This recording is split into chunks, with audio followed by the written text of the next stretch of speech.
Hi, and welcome to Community Hotline. I'm Monica Weitzel, and we're here in Gresham at MetroEast Community Media. Thanks for joining us tonight. With me is my first guest tonight, talking with different nonprofits in the area. I have Judith Gellin. Judith is with the Society for Haitian Arts, Culture, and Social Services. Thanks for being here, Judith. Thank you, and thank you for inviting me. Once again, my name is Judith Gellin. I'm the Executive Director of the Society for Haitian Arts, Culture, and Social Support, and I'm glad to be here. Yes, I said that wrong. Tonight. Yeah. Thank you. So social support, that can cover a whole wide area. That's right. Yeah. So you used to be just arts and culture, but you've expanded from there. Yes, exactly. Yeah. So what exactly, why don't you tell our viewers who may not be familiar with your organization about a little bit of history, about how long you've been around and what your mission is? Well, good question, yeah. So we call it Shacks, to make it shorter. Yeah, because it's a long name. Yeah, Shacks founded in 2003, and our mission is to promote the Haitian arts culture and to educate the community and to provide social support to those in needs. When we say to those in needs, not only to the Haitian community, because our program is open to everybody. We have Haitian Creole class every other Saturday, and we have dance practice. We have arts workshops every other Saturday for youth from kids from 5 to 12 years old, and for youth from 12 to 17 years old. But the Haitian Creole class is the Haitian language that we teach. It's open to anybody, so it's open to the community. And also, we help the newcomers with job search, school, and housing search. Oh, how big is the Haitian community here in this we area? Can say about, including children, 2,500. Yeah. Is that a pretty close-knit community? Do people? Yes, but you pretty much see all the Haitian, if you go to the Haitian churches, because we have 2 Haitian churches in the Portland area. So where are the classes held? The classes are held at the Central Neighborhood Community, which is on 87th and Sandy. Oh, okay. Okay. So those are open to anybody. So if I want to take, if I had a grandchild, perhaps who wanted to take some art classes or something like that, I could take them to that. Of course, yeah. Or if I wanted to learn Haitian Creole. Creole, you can come to our class. Is it a hard language to learn? Not really. Not really. Creole, Haitian Creole, similar to French. If you have French background, it will be easier for you to learn it. But if you love a language, you will learn it easily. If you were going to be going to Haiti, say perhaps you were going there to work or just to visit, for some reason you're going there, could you take a few classes to Exactly, Monica. Thank you for bringing that up, because we do that all the time. There are a lot of groups in Portland who have projects in Haiti. They come to our class and we teach them Haitian, basic culture. Yeah. And then we tell them, here's what you're gonna need when you get there. So they come to our class, we teach them Haitian basic culture and all the, basic words that they're gonna use. Right. Yeah, so that's they come a to our great class. thing. We do that all the time. Especially since, there was so many, national disasters there, and then people have been going there with medical teams and, helping to restore parts of Haiti. Going over there not having a clue about the language or maybe what customs are or what to expect, that would be a huge help, I would think. Yeah, very important, yes. Yeah, we do provide this service. Now, when's the last time you were in Haiti? The last time I was there, it was in June this year. I stayed for about a month. I think that was my second trip for the year, because I was there in January too. You know that the big disaster happened January 12, 2010. And after that, I wrote a song, because I'm a songwriter too, and I sing. I wrote a song for Haiti for the earthquake, how people, can rebuild Haiti. We can make it a better Haiti. And then after that time, there are events every 12th of January in Haiti, and I make sure that I'm there so that I can, because I have a lot of interview with media, radio, TVs, and they play my song everywhere. Great. Really? So, yeah, how exciting. I make sure to be there and then to ask how I can help. And you've provided a lot of help. Yes, we have an orphanage project down there too. We have kids that we're working with, and we have some short and long-term projects too for those kids, because I have passion to work with kids. You've got some great kids of your own. Tell me about the orphanage. Well, the orphanage, we have a few orphans before the earthquake. That's You what know, I we thought, traveled, yeah. yes, we went to Haiti in 2008 and 2009, and we provided like, you know, food, clothes for them. But after the earthquake, there are more orphans because, sure. you know, they lost their parents and they need people to take care of them, to provide for them. And then my husband, Carlos, and my kids, we went there with 15 Portland firefighters and some doctors and nurses to provide care. And then we fed them, we done whatever we could. But after that, we like, we need to provide more stuff for them. And we sent a container, 40-foot container filled with, you know, medical supplies, Oh, food, great, clothes, great, stuff like that. great. And then now we need to find a place for them. They currently living, you know, in some place that's not very comfortable, and plus they sleep on the floor. Since I'm gonna tell you more about, you know, what's our event is about. Yeah. So and you brought some pictures of, didn't you, of some of the orphans and Yes. Yes. Okay, so maybe we can bring those up so we can take a look at them and you can tell me what we're looking at here. Yes, So, of course. Okay, what is now? well, this picture was a picture when we went to the orphanage, and we had like a full day activity with the orphans, and it was like arts activity.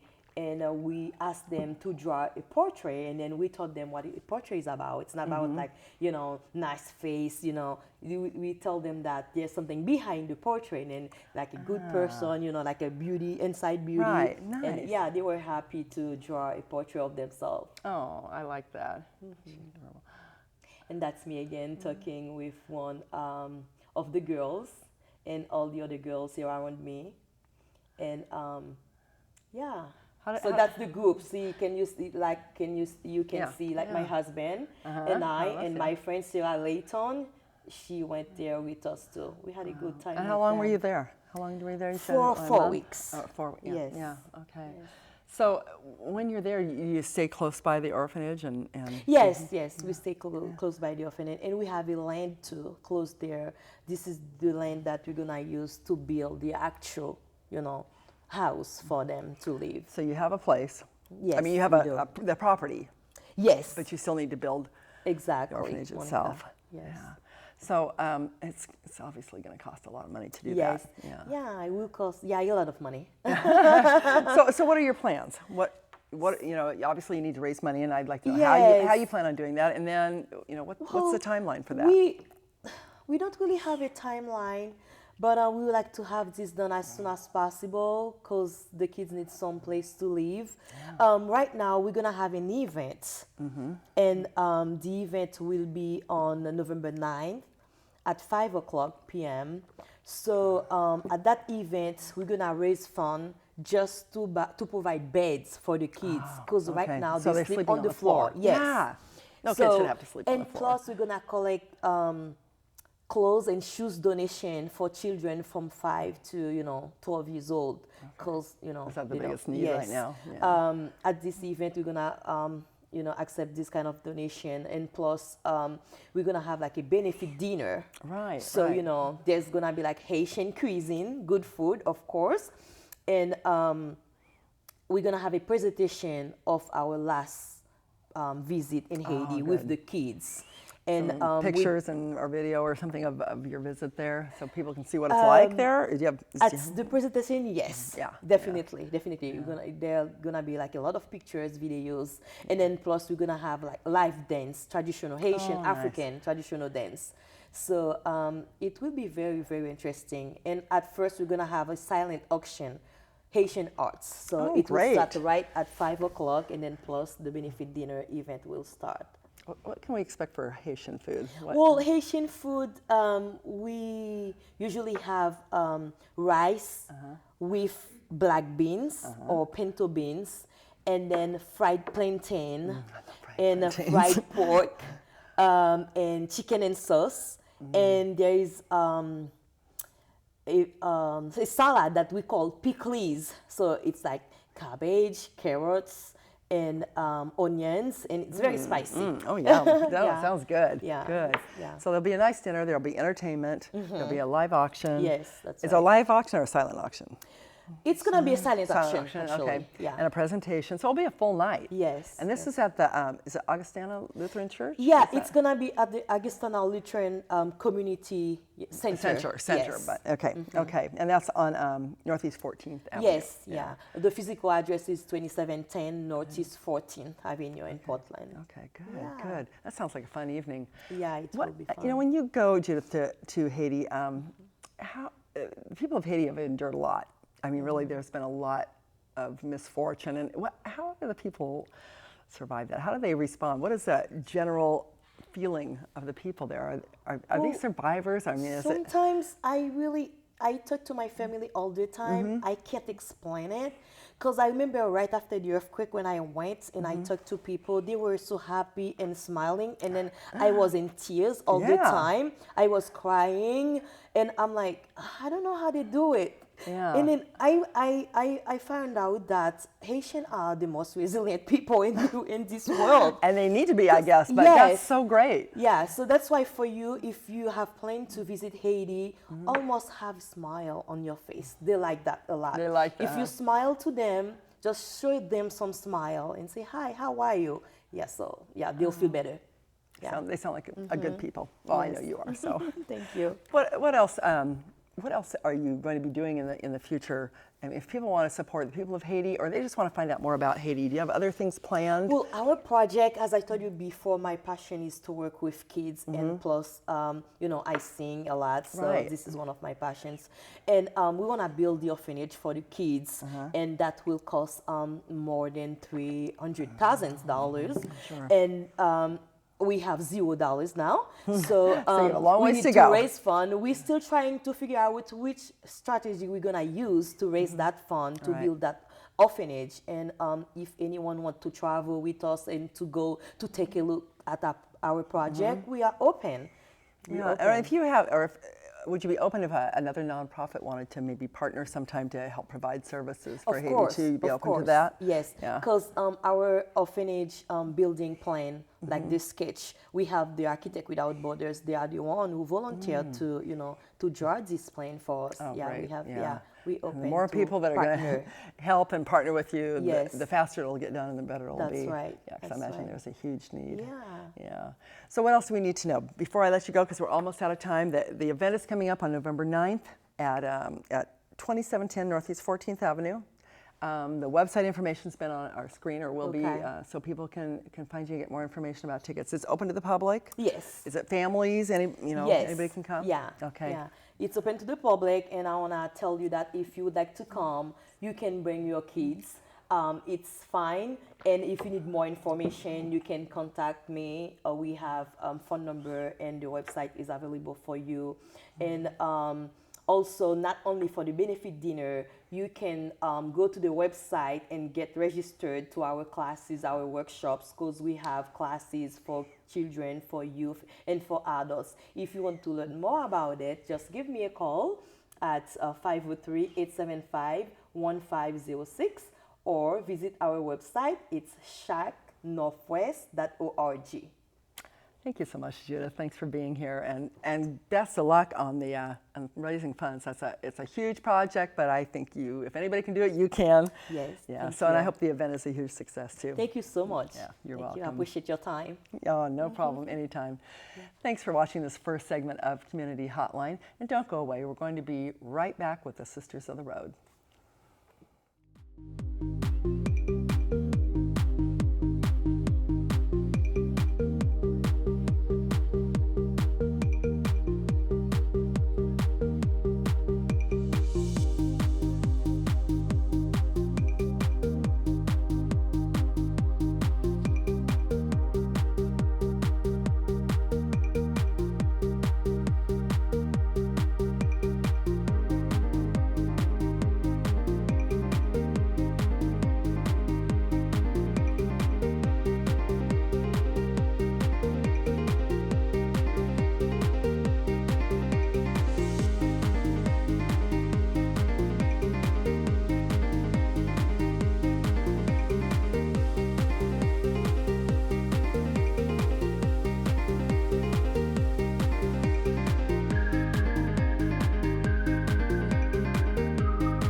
Community media is priceless. Valuable. Community media lets you tell your story to fit your needs. My favorite thing about community media is it's got to be the people's shows. I think my favorite one is Karaoke Oli. Oh, Karaoke Oli's a good one. We sing live karaoke on TV for an hour. Hamster versus Monster. Nap time with kittens. Community media brings programming like Chambers of Commerce, the Faith Community. Psycho Chicken? Do you have any UFO shows? No, I wish we did. I would like one of those too. Yeah. Children's programs, high school sporting events, and of course, the ubiquitous city council meetings. Only when we hear from folks in their own voices with their own stories can we truly connect.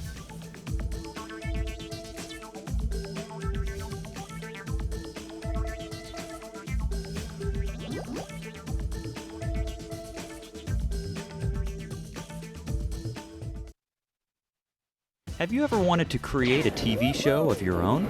Come check out the basic editing class at MetroEast.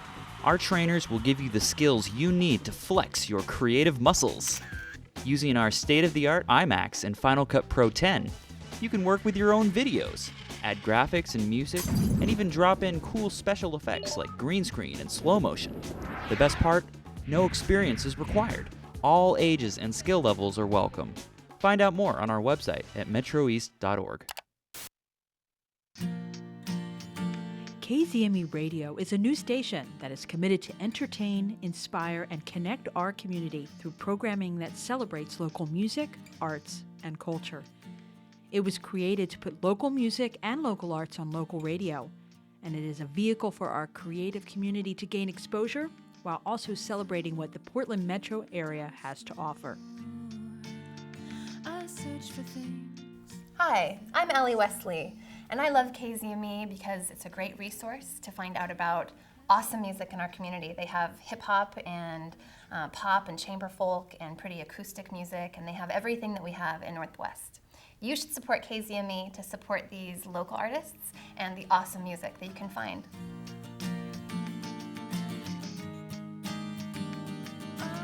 For more information on how to support and get involved with 1071 FM KZME Radio, see our website, www.1071fm.org. KZME Radio, music where you live. Here's your check.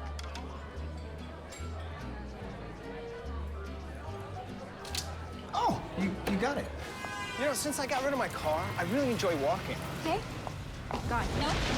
Getting pulled over for buzz driving could cost you around $10,000 in fines, legal fees, and increased insurance rates. Oh, you're home early. You live with your mom? That'll set your game back a few years. Buzzed, busted, and broke. Because buzz driving is drunk driving.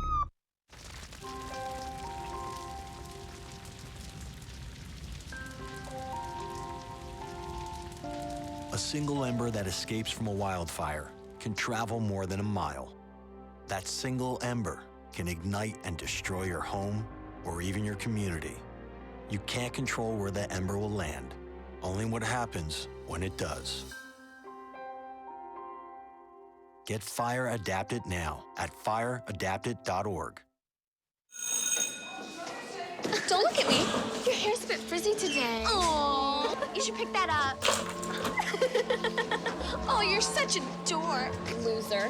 Here, let me help you with that. Oops. Every day, kids witness bullying. Oh, look. Your crush is looking at you. Poor you. They want to help, but don't know how. See, no one here's gonna help you, because no one Teach your likes you. kids how to be more than a bystander.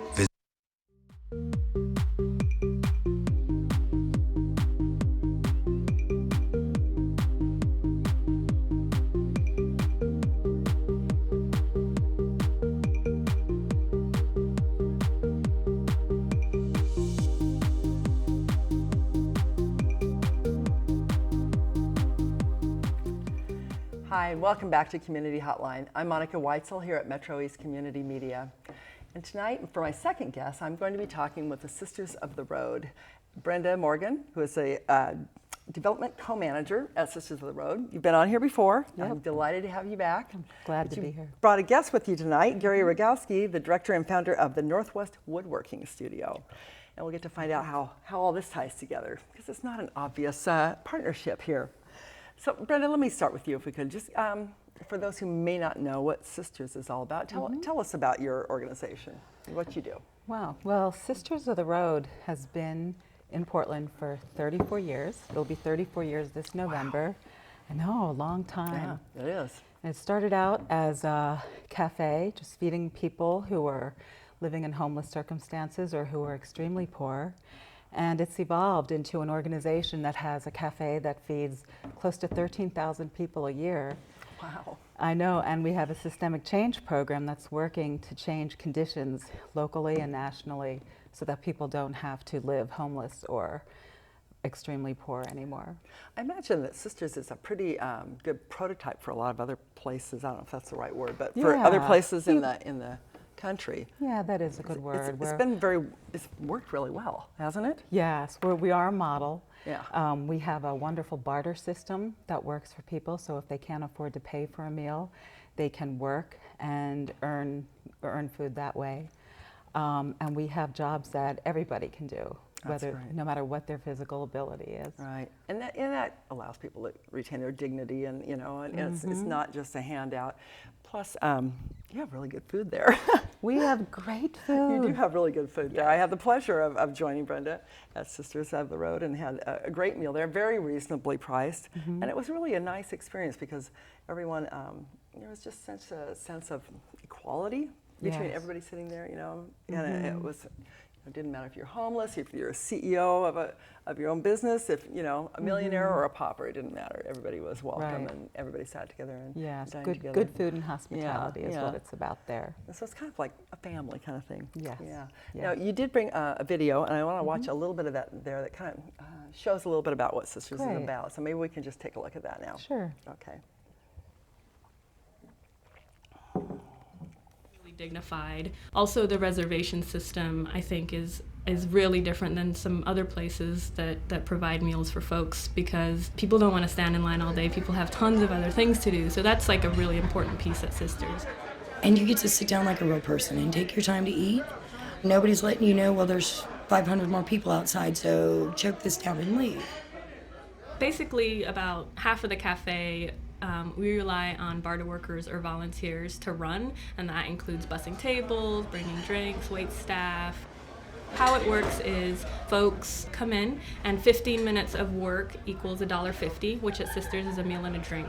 So people can do a quick 15-minute job, clean windows or whatever, and get their meal covered. But most people come in for longer than that, and some people come in all day, every day, and they have a huge stack of meal coupons that they've gotten for their barter work. I'm putting on my flex gloves and y'all see they have no holes in them. They must be ready to go at all times, And I know y'all don't. I can do everything in Sisters that need to be done. My favorite is bussing. Because see there, I don't have to be bothered with nobody. Only thing you do is just leave the place there and let me get them. Yeah, I'm getting ready to do some menacing back here on these dishes. But look back there, that's it. Jesse James is an awesome person. I mean, I've seen him come from where he was at his worst to where he is today. See, the way I do dishes, can't nobody else do them the way I do them. See, I separate them back there. That's the reason I like to work back there. The job that he does is bussing, but that isn't what he does. He's an ambassador for Sisters, and he's an ambassador about love. That's what he's all about. It's about love and compassion for his fellow man, and he doesn't forget where he was. I've been going to the Sister Road ever since 1980, and that was when Mount St. Helens blew up. At the time when I didn't come for what I'm doing now. I was just coming to get a meal like everyone else. When an alcoholic drink, he have to eat. And I was introduced to Sisters. They said, well, I said, I'm hungry now, They said, well, I know where we can go. Said, we go down at Sisters. And I started working at Sisters. And I realized, well, if I work, then I can eat. And I mean, I worked, and for long, even in my drunken stupor, I began to like the people down there. I didn't have no family here. But Sisters were the only place I could go when I want somebody to talk to, You gotta start somewhere. And where did I start at? Sisters. I'm not perfect yet, but I'm striving for perfection. Each day I go down that Sister Road, you know, they got to the place now where Sister and them trust me. I'm doing what I'm supposed to do, you know, and it's nice. It makes me feel like, hey, if I can do it, you can do it too. That's what it makes me feel like. If I can do it, you can do it too.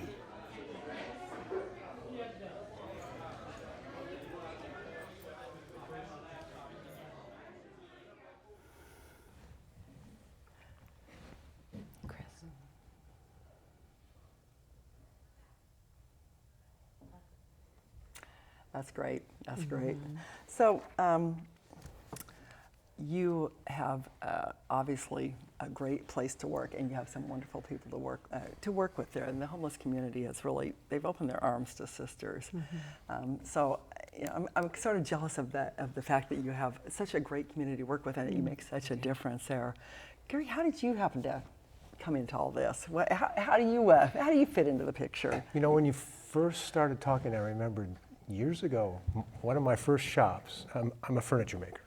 One of my first shops was on Northwest 3rd, and right next to the Dirty Duck. And I can only imagine what that was. It was a bar, but we had a shop, and I used to give classes to the people in the neighborhood years ago. So I've always had some kind of connection to Old Town, and then I would give them donations, and one time I said, you know, if you ever need any woodworking, call on me. Well, they took they you up called, on it, didn't they? which was great. And so I did something for sisters, and then I had this other idea. So your idea is being incorporated into an event that you have coming up, right? Yes. So tell me what that's all about. Well, the event is called Art Chairs by the Roadside, or Chairs by the Roadside, and it's a kickoff event for Together at the Table, which is our annual matching gift campaign. And through Together at the Table, we raise half of our budget every year. So this is it's a really huge important. fundraiser. Yeah, it's a really big fundraiser. We really appreciate the kickoff to it. It brings attention to the issue and to our organization. And I just want to mention that all of the donations that are made during this time are matched thanks to matching grants from the Collins Foundation, Rose E. Tucker Foundation, and the Fred Meyer Foundation. Wonderful. So every donation that's made, if you've been a donor before, it's matched 50 cents to the dollar. And if you're a new donor, it's matched $1.50. Wow. So if you That's a donate big $100, it turns into $250. Well, I'm sorry, I've donated And, before because I got any more money. Wow. Tell your friends. Yeah. Okay. That's great. That's great. So now tell me a little bit about the table. What did you call it? Family. Oh, the family maps that I showed you before. Well, family at the table, is that what it's called? Together at the Table Together at is the our Table. matching gift campaign that takes place November and December every year. Yeah, and you were telling me that you talked with some of the people in your community about what it meant to be. Yeah, we family. interviewed through over a big period of time. We interviewed nearly 1,000 community members. Wow. And of these 1,000 community members, about half participated in drawing images of what family means to them. Wow. And we got some incredible pictures, incredible maps. I bet you did. Okay, this is one of them, isn't it? Yeah, this is one of them. And they ranged from really sparse, sad images to really vibrant, happy, connected kinds of images. Nice. Yeah, I bet it's here's one. Yeah, that's great. Yeah. Oh, and here's another. Family at Sisters feels like the world around you coming together. Oh, that's great. And that's true for so many of the people who come to Sisters. We are their family. I'm sure that's correct. Yeah, I'm sure that's true. So the event that you have is going to be when? The event is November, well, there's two parts to this event.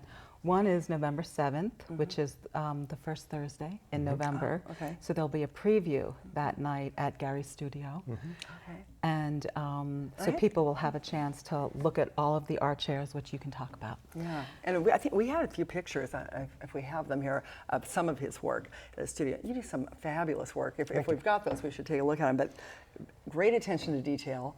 There's some, look at And look at the detail on that and the beautiful wood that you use. Yeah, it's really, really nice. So, Gary, you've, look at that. I love that. I just wanted to go shopping myself. So if other people want to go shopping, they should check out this art, the art auction. And so tell me about the chairs. Tell me about this, Gary. Well, it started as an idea and reaped several benefits. And two I expected and two were unexpected. One unexpected was to work with Brenda and Sisters, and that's been great fun. And the event the opening is going to be November 7th, and the benefit auction November 8th. 6 o'clock, I think 6 to 8 each evening. 6 to 9 on Friday. 6 to 9 6 to 8 on the first Thursday. So Thursday and Friday, November 7th and November 8th. And so the event's going to be a lot of fun. It's going to be a lot of fun. I have a school for woodworkers. I teach woodworking. We've been running for 15 years now. And I have a mentoring program, either a 2-year or 9-month program. And I wanted to get my graduated students who had left sort of back in the fold.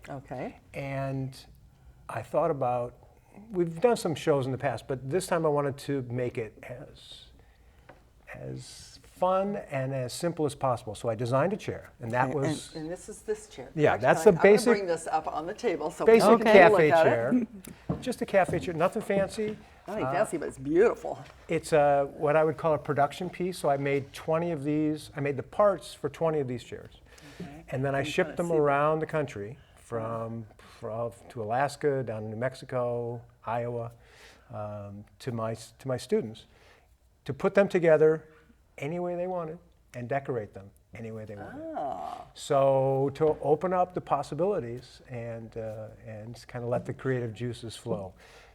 For me, the idea of the chair by the roadside is a concept about homelessness. You know, we're each, maybe not you, a couple of paychecks away from,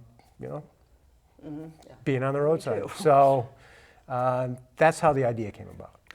And then we're getting all these great chairs in. So we'll have about 20 chairs. So this is one of the chairs that one of your students This made. is This the is Harris, so darn cute. Harris Look at this. Telemacher chair that's growing up someday to be a big chair. I don't think it should grow up. I like this chair just the way that's it a great piece done by Kent Saunders, one of my graduated students, and great fun piece. So this chair too will be on auction? So there are 20 chairs? Yeah, about 20 chairs we'll have. And they're all probably all different, aren't they?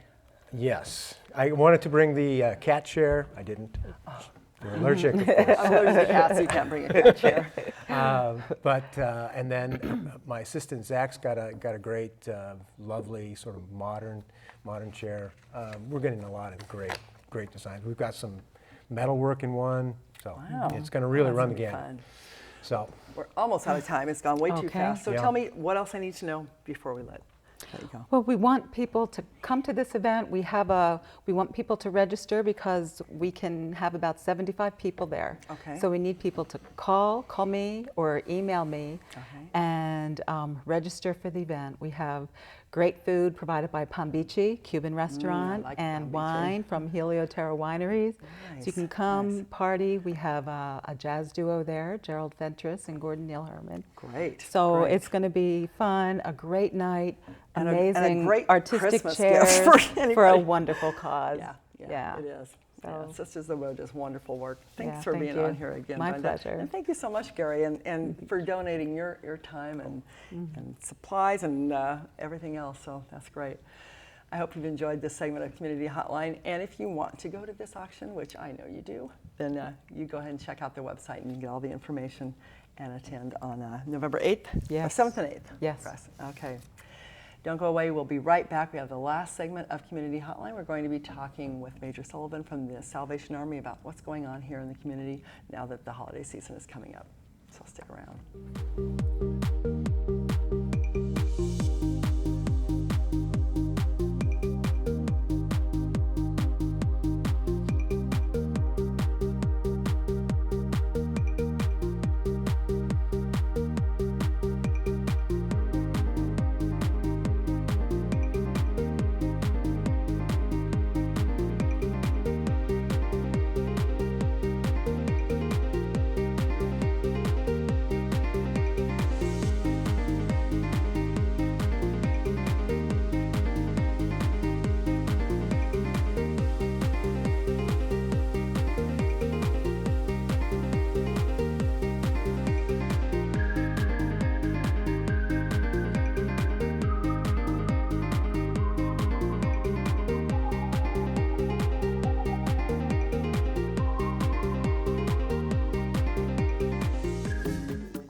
Community television is what participatory democracy is about. Like my friend Laird Ross says, it's the last great American soapbox. It gives me a voice. And I'm glad it's available.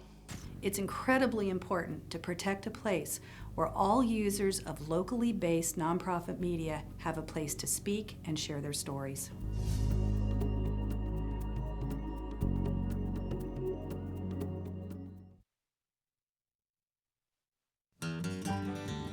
KZME Radio is a new station that is committed to entertain, inspire, and connect our community through programming that celebrates local music, arts, and culture.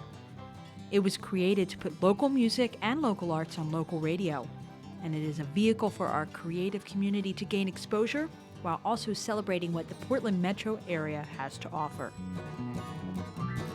Hey folks, I'm Mike Midlow from the band Pancake Breakfast. What's so cool about KZME? Well, it's local music.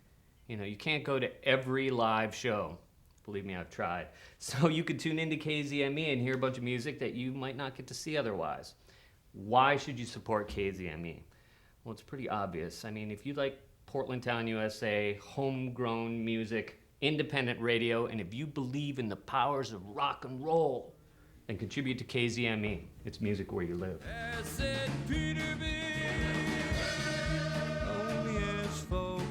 For more information on how to support and get involved with 1071 FM KZME Radio, see our website, www.1071fm.org. KZME Radio, music where you live.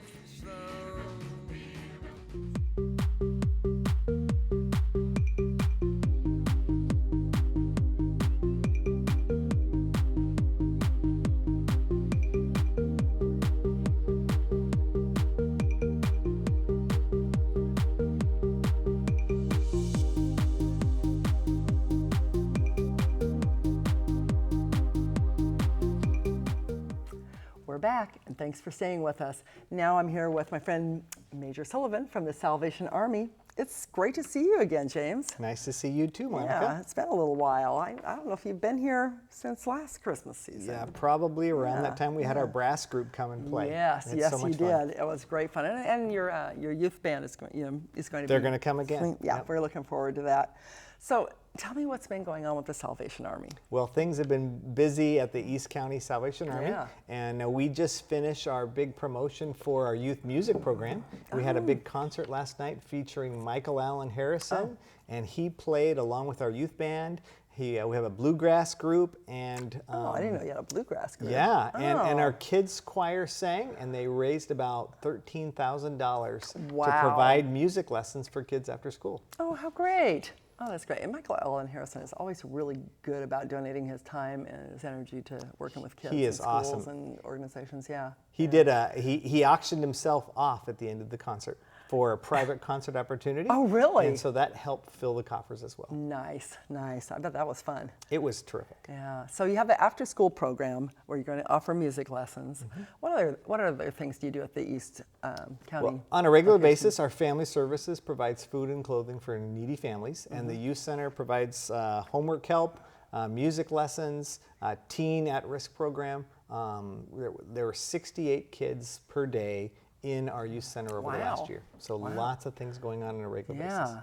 So how do you keep up with all this, and how do you keep the coffers full? Do you always do fundraisers? We do fundraisers. Our largest is obviously the Christmas fundraiser, but we're constantly out in the community raising dollars to keep the programs going. We serve people that don't have resources to pay for them, and our youth center's open. It doesn't cost anything. There's a $10 sign-up fee, and that way any child in the community can afford to attend. Wow, that's a great deal, especially for the families that don't have much. Now, I was reading something in the paper recently about a really nice donation that you got from was it the Weston family? It was the Weston family, and they're the dealer that has Buick, Pontiac, GMC, and Kia. This is a fantastic community business because they care about their community. They were literally reading the Outlook one day, and they've been supporters of the Salvation Army for 20 years on a regular basis. There's all kinds of great things, other things that they do for us. Well, the main person, Jan Weston, called me the owner of Weston Pontiac, and he called me and he said, I read in the article that you're $115,000 short to finish phase 2 of your facility. I'd like to give you a gift of $115,164. Wow. And my jaw dropped. I'm sure it and did. I said, praise the Lord, that is so exciting. So, and he was down What a within gift. 3 days, came down to the Salvation Army and wrote a check for that exact amount. And I called in and said, hey, we're ready to build this building. Wow. So we're so excited. Right now it's skidding through Gresham City, all the building documents and things like that. Permits, all that stuff. We're going to be ready to break ground by the end of February. And that gift, along with wonderful foundation gifts from other resources, brought our total to just over $1.5 million, which will allow us to complete all of phase number 2. Now, phase number 2 adds a 6,500 square foot social services facility onto our building. And this is a building that you just built a couple Right, of years ago? we're 6 years old now. Is it 6 years old Yeah, already? can you believe it's been that long? Yeah, and so now I we're remember. adding 6,500 square feet of social services, so there'll be a food pantry, a large food pantry. Right now we're in a modular building which doesn't have a space to even turn Probably around. no storage or Yeah, anything, there's no yeah, storage, yeah. and we're serving about 200 families a week out of that modular facility. Moving into the social services center will allow families to choose their food. Instead of volunteers in the back choosing for them, they can shop for It's like, their I already food. have rice, I don't need more rice. Absolutely. So less stuff is going to get wasted. And that's we'll good, we'll that's also good. have a full commercial kitchen and a 100-seat dining room to serve nice. seniors and children and families that are in need. So we're so excited about that. In addition to the 6,500 square foot social services center, we're going to have an outdoor gymnasium.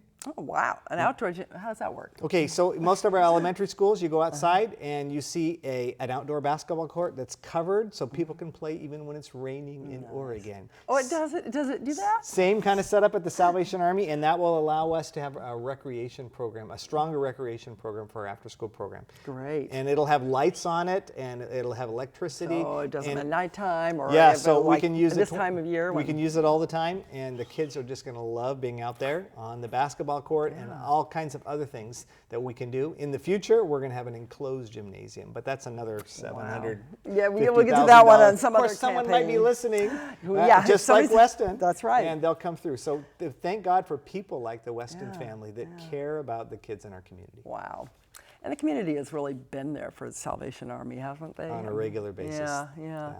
Tell me about the Christmas season's coming up, and everybody knows the bell ringers. You know, that's the iconic symbol of Christmas for a lot of people. That's the main thing we do at Christmas. Now, people know about the kettle, but they don't know where the money in the kettle goes. So why don't you tell us? So the money in the kettle is raised, and it goes into the regular programs of the Salvation Army, not only at Christmas, but throughout the year. So first of all, we assist about nearly 600 families with food and toys and clothing items the week before Christmas.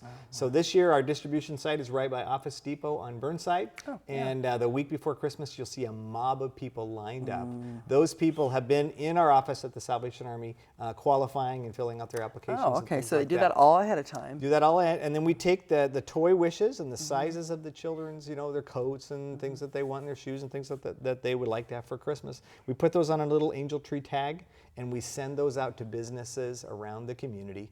And then individuals can come to those trees and pull off those little tags and purchase those gifts, bring them back to that business, and then our truck comes and picks those up, and then we will match those toys and those clothing and gift items and food items to the families that are in need. Right. So if somebody wanted to participate in that and take one of those angels, can they go to your website and get a list of the businesses that are participating? Absolutely, they can. It's salvationarmygresham.org. Okay.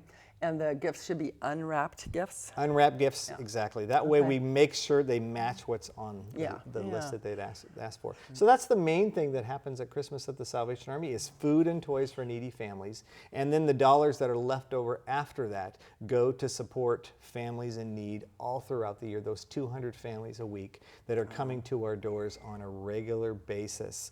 Or not on a regular basis, but we see those families on a regular time, and we're a safety net for them. Yeah. Yeah, because sometimes they're tough, and it has not gotten any easier, has it? Yeah, we've got all kinds of new ways that people can give to the Red Kettle. You know, the Red Kettles are in front of the Fred Meyers and the Safeways and the Albertsons and That's the the standard- Walmarts. that's the standard where way, you see yeah. it. But you can go online. Did you know, Monica, that you can host a Red Kettle of your own? No, I didn't. It's super easy. You go to onlinekettle.com.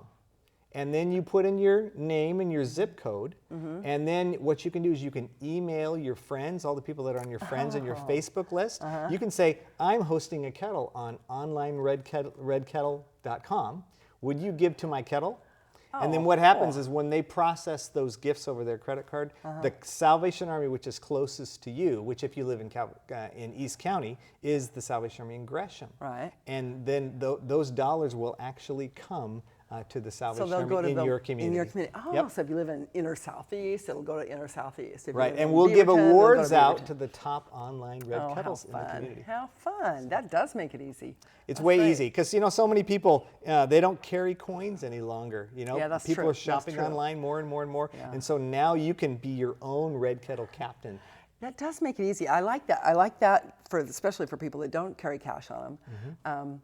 But there's one thing we talked about last year that I thought was really kind of cool was that that when you do, for the people that do carry cash on them, what a great thing it is for your kids to see you giving that money to the kettle, or have them give the money to the kettle, or even talk to them about using some of their allowance to put it in there, because it's starting kids young to learn about volunteering and learning about service to your community, I think is really important. And that's one of the easiest ways to do it, because that's out there. Kids naturally ask, why is that kettle there and who's it for? And The other thing you can do with your kids is you can volunteer at a Red Kettle with them. Bring your kids with you, and we'll let you stand at one of our sites for a 2-hour period or however long you want to stand. We've got about 40 sites in East County, and we're going to be going for about a month, right before Thanksgiving, all the way up until Christmas Eve. And so you can call our office, and we will connect you to a location where you can bring your children to come and ring the bell. Yeah. And that, actually kids would probably think it was really fun. It is so much fun. Oh, well, the kids have it depends on how old they are. Yeah, that's what I'm thinking, the younger ones especially. But if you can have the kids sing, or if you can have the kids, do something in addition to just stand there ringing the bell. What a great handing idea. out dum-dum suckers, handing out little candy canes, little things like that. Playing Keep the flute that you can't stand to listen to anymore at home. Absolutely. Keep the kids engaged. And I tell you what, kids do really well when they're standing at the Red Kettle. It makes a huge difference. I bet they do. They probably attract more people. Yeah, I was picking up the Red Kettles last year at one of our locations, and I came up, and we have a site at a liquor store. Is that right? The Gresham liquor store. And I pulled up at the site, and I was astonished to see there were 6 children with a couple moms out there in front of the liquor store, and they were singing, and I'm saying, hallelujah, we have made this location into something wonderful. And those kids were having a great time, and their kettle was just stock full because of the gift of those kids. That is great. That's great. Yeah. So we made that liquor store into something nice for our community that evening. That's wonderful. People are going into a liquor store. They must have a little bit of disposable income right then. So, it might be a good time to hit them up. Well, the Salvation Army has a history of going into the bars and collecting in the bars. Collecting the people. We've done that as well. Yeah. That's where you get the phrase, they fell off the wagon, because the Salvation Army used to drive a wagon around town and pick up the drunks. I figured it was probably the paddy wagon or something. And bring them inside so they could have a place to stay and something to eat, sober up. And the Salvation Army do that. And so they say when someone relapsed that they fell off the wagon. That came from the Salvation Army. You don't use a wagon anymore, do you? No, we don't. But you still have the bell ringers, and that's such a nice tradition that's been going on for how long? It's been 125 years. Wow. Yeah. Wow. I don't remember the first ones. We're just about out of time. What else do we need to know? If people want to volunteer, best thing to go to your website to find out about. Go to salvationarmygresham.org, or you can just simply call our office at 503-661-8972. Okay. Your family or your business can host an online Red Kettle. You can volunteer at a kettle. You can host an angel tree, where we will for give your you 20 business? or 30 or 40 tags to display in your lobby or pass out to your employees. Or you can have a food barrel, and we'll bring you a food barrel. You can fill it up with canned goods and things like that, and then we will make certain that that gets picked up and then distributed to families in need. You do make it easy for people to be of service to their Absolutely, to their community. and we use hundreds and hundreds of volunteers to make it happen every Christmas season. Wow. Is that, somebody was saying in one earlier interview that most people are only a couple paychecks away from being in a position where they need to ask for help, and it's very hard to ask for help, and not everybody stays in that position. But it's great to know that you're there when you're needed. That's what the Salvation Army is designed for, to be a safety net, to love people. That's why. That's great. The Salvation Army does. That's great. Wonderful. Okay, well, thank you so much, James, for being on tonight. I will look forward to listening to your youth band that's going to be on our Holiday Open Studio production, and seeing the bell ringers around town. And if people are interested in helping out, you made it very easy, so they can go to the website and find out all the details or give you a call. Thanks, Monica. Thank you. Thanks for watching Community Hotline tonight. I hope you've enjoyed it. We've enjoyed having you here. We are here with volunteers who are working our cameras here. We teach people how to make their own television shows, and if you're interested, do go to the MetroEast.org website and you can find out how to be involved too. I'm Monica Weitzel. We'll see you next week.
My favorite thing about community media is how people find their voice and tell their story. It's the message of, by, and for a community. We're a gathering place because it gets people of all sorts of different backgrounds underneath one roof. It's art, it's technology. A snapshot of our community. Going live. In 3, 2, 1.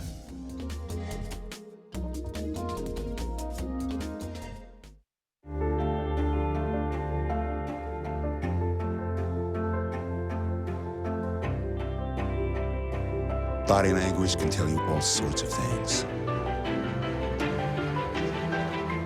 Like someone is having a stroke.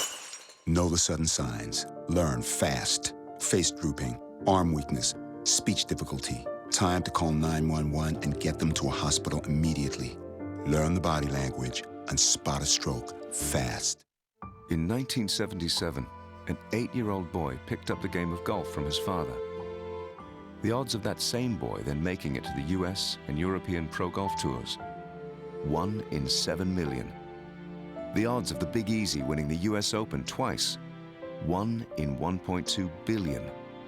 The odds of him having a child diagnosed with autism, 1 in 88. Ernie Els encourages you to learn the signs of autism.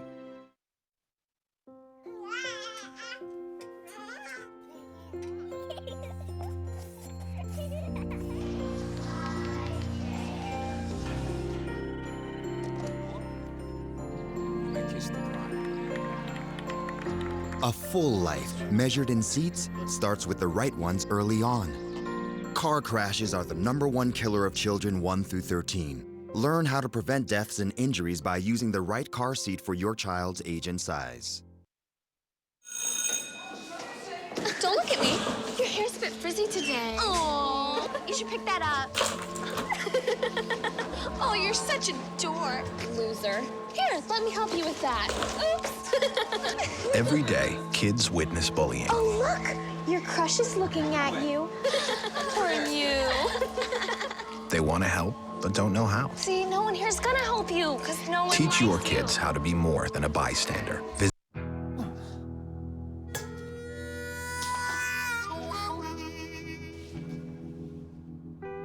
Get caught buzz driving, and you could do some hard time.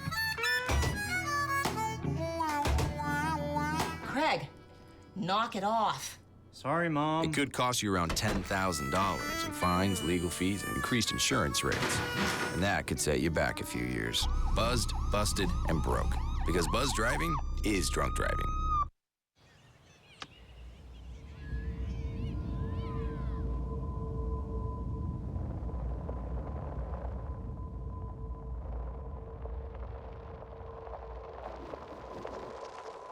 $7,000 high school students drop out every school day.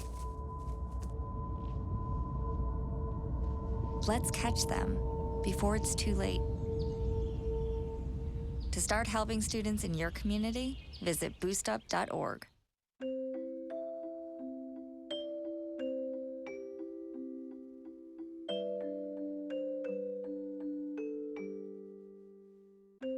Lead paint poisoning affects 1 million children today. If you're pregnant or have young children and your home was built before 1978, you could be at risk. Learn how to protect your family. To find your home's danger zones, the health effects, or just to find help, log on to leadfree.